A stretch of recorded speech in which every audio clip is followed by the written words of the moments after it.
and welcome back to my YouTube channel. Once again, it has been a long time since I last posted a video because I am still in lockdown and have absolutely nothing to do.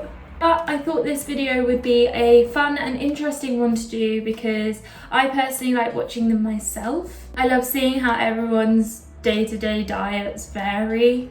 And I thought mine would be quite interesting to do because I have to cater my diet around the fact that I have IBS and also the fact that I am celiac, so I am intolerant to wheat.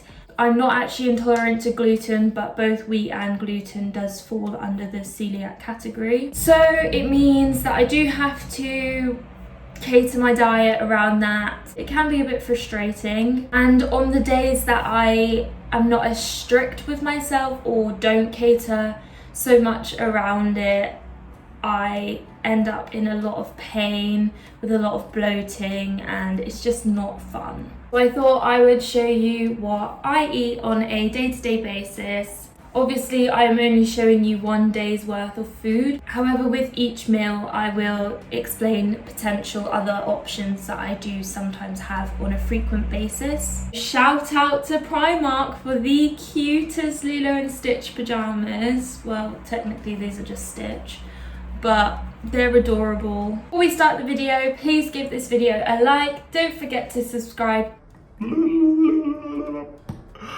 Don't forget to subscribe to my channel, and please hit the bell notification so that every time I do post a video, you will get a notification. I feel like I say this in every video, but obviously it does really help me out if you are liking and subscribing to my channel. So thank you so much, guys. Let's get into the video. I'm just boiling the kettle for my tea, and I will always have water with lemon in first thing in the morning. Try not to spill it. I take these tablets every morning. The one on the left is a iron and multivitamin tablet, in the middle is fish oil, and then my probiotic on the right. For breakfast, I am having ready brek, which is porridge, and thankfully it is wheat free because it was one of my favourite breakfasts before I found out I couldn't have wheat, so that's good. I just have it with a teaspoon of sugar and some unsweetened oat milk.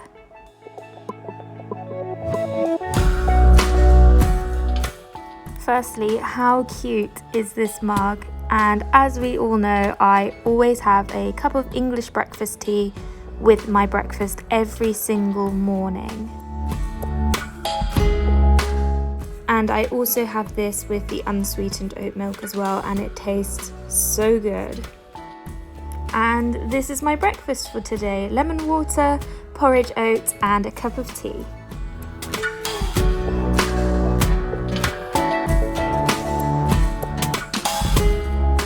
This breakfast, I'd say I do have like a solid 90% of the time. On hotter and sunnier days, I will usually have a fruit smoothie for breakfast, but I would say a solid 90% of the time I do have ready brek. It fills me up, it doesn't feel heavy inside my stomach. More importantly, it doesn't upset my stomach, but equally I do love a good fruit smoothie, but the weather today is disgusting, cold and rainy, despite it being July. So I just wanted a nice warm breakfast to warm me up a little bit. And I'll see you at lunch. I have to try and talk in the intervals of my washing machine making noise. But basically, I'm going to make lunch now. I have some leftover turkey mince bolognese from dinner last night. So I'm just gonna make a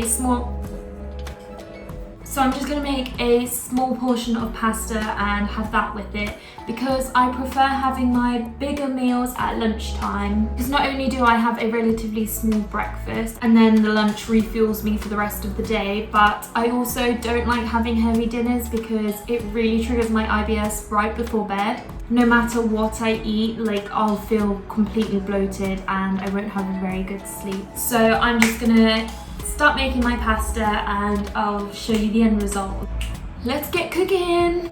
When I have pasta, I just buy any free-from brand. It doesn't really make a difference to me. And here is me making a really big mess. I don't know if it's normal, but this is how I measure out my pasta. I just do half a mug of uncooked pasta, and that's enough for me.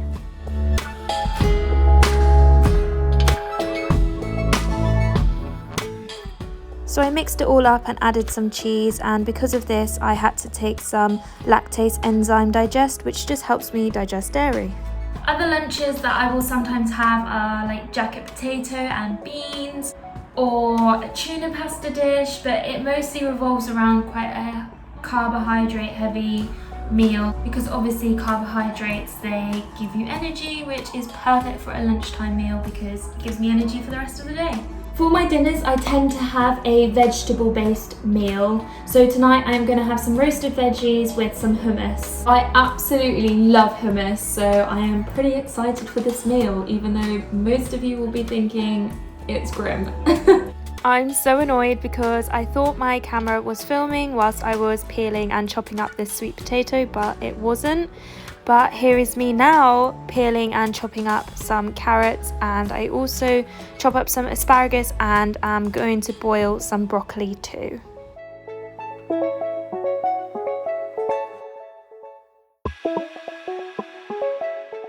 Also, don't panic, any food that I peel that is acceptable for my hamster to eat, she will have it, and she absolutely loves carrots, so she is going to enjoy her dinner tonight.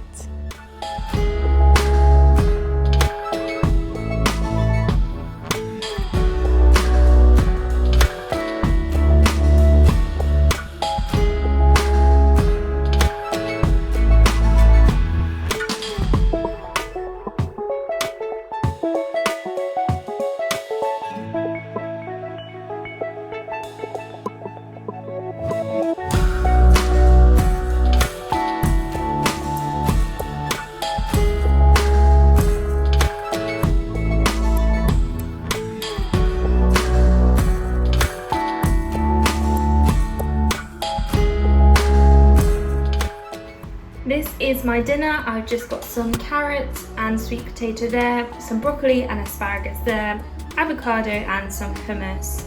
And I'm actually really excited, and this will fill me up for the rest of the evening. Like I said earlier, I base my evening meals mostly around vegetables. I try not to eat any meat with my dinner, and if I do eat meat with my dinner, I'll make my lunch the following day without any meat, so that I am definitely getting a varied diet. I'm so hot from the oven. Ooh. Other dinner ideas I really like are having some vegetables with a bunless vegan burger.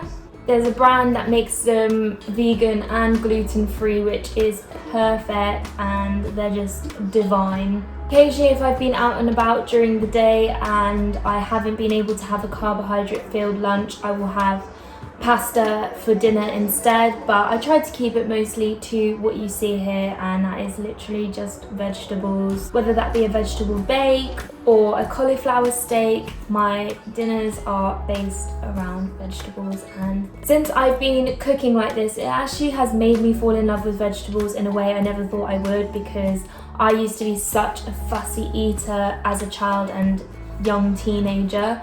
So I am really proud of myself for enjoying vegetables now. I hope you've enjoyed this video. I hope it's been somewhat informative of how I try and cope with eating around having IBS and being a celiac.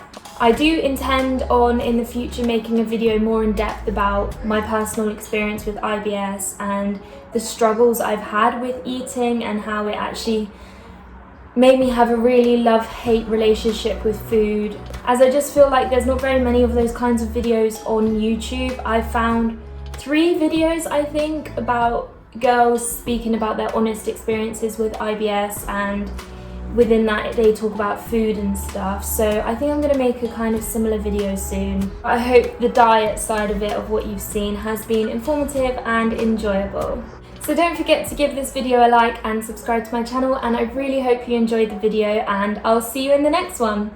Bye!